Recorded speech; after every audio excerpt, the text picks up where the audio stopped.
Ginagaya mo ba siya? Magandang araw ng linggo mga kapanalig. Maligayang kapistahan ng banal na sanggol o Santo Niño. Pagbati po sa mga kapatid natin sa Cebu, sa Tondo, sa Pandacan at sa iba't ibang parokya at bayan na namimintuho sa banal na sanggol. Ito po si Sister Rose Agtarap ng Daughters of St. Paul para sa mabuting balita. Pagnilayan natin ang Ebanghelyo ayon kay San Mateo.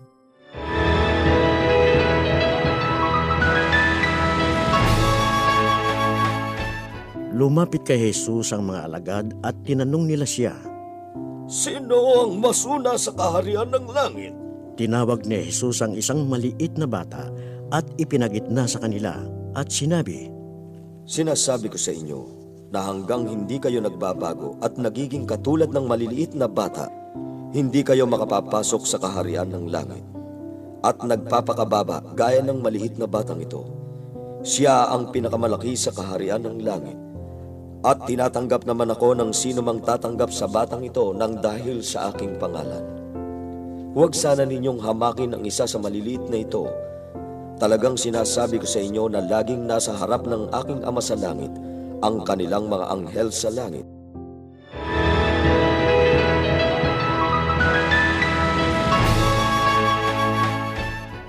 Marami sa atin ang may debosyon sa Santo Niño.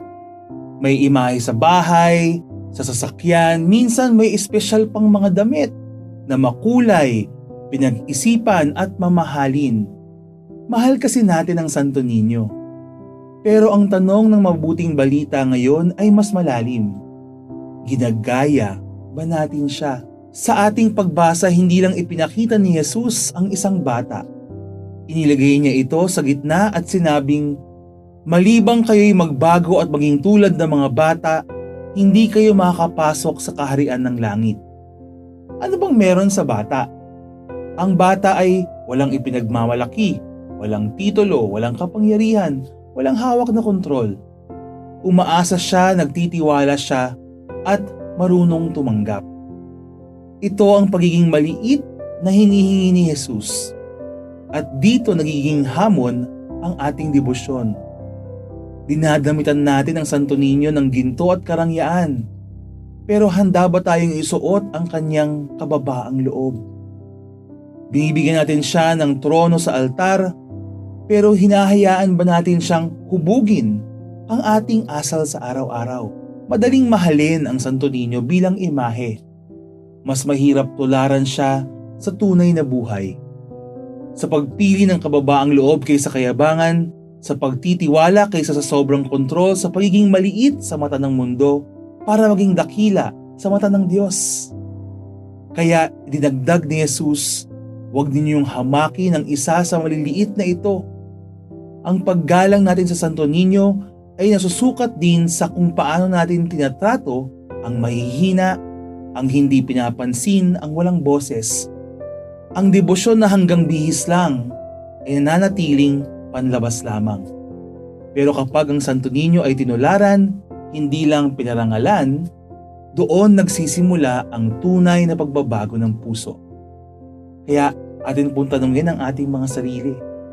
Kapanalig, habang pinararangalan mo ang Santo Niño, hinahayaan mo rin ba siyang turuan kang mamuhay ng simple, mapagkumbaba, at mapagtiwala katulad niya? Mga kapanalig, maraming salamat po sa inyong suporta sa aming misyon, lalong-lalo na sa ating mga donors at sponsors.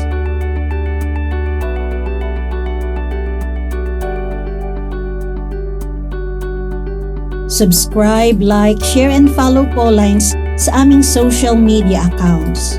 Patuloy po kaming humihingi ng inyong tulong upang maipagpatuloy ang programang ito. Maaari po ninyong ipadala ang inyong love offerings at donasyon sa aming donations channels. Makakaasa po kayo na kasamang lagi ang inyong mga intensyon at kahilingan sa aming panalangin araw-araw. Ito pong muli si Sister Rose na nag-aanyaya sa inyong manalangin sa Santo Niño Jesus. O banal na sanggol, Diyos na makapangyarihan at bukal ng mga biyaya, buong puso kaming sumasamba at nagsisisi sa aming mga kasalanan. Iniaalay namin sa iyo ang aming sarili. Itulot mo na matulad kami sa iyong kabanalan.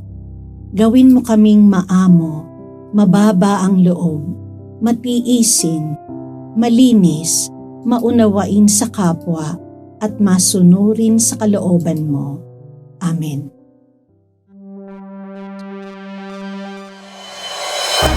We are here to provide a new way of communicating and proclaiming the gospel.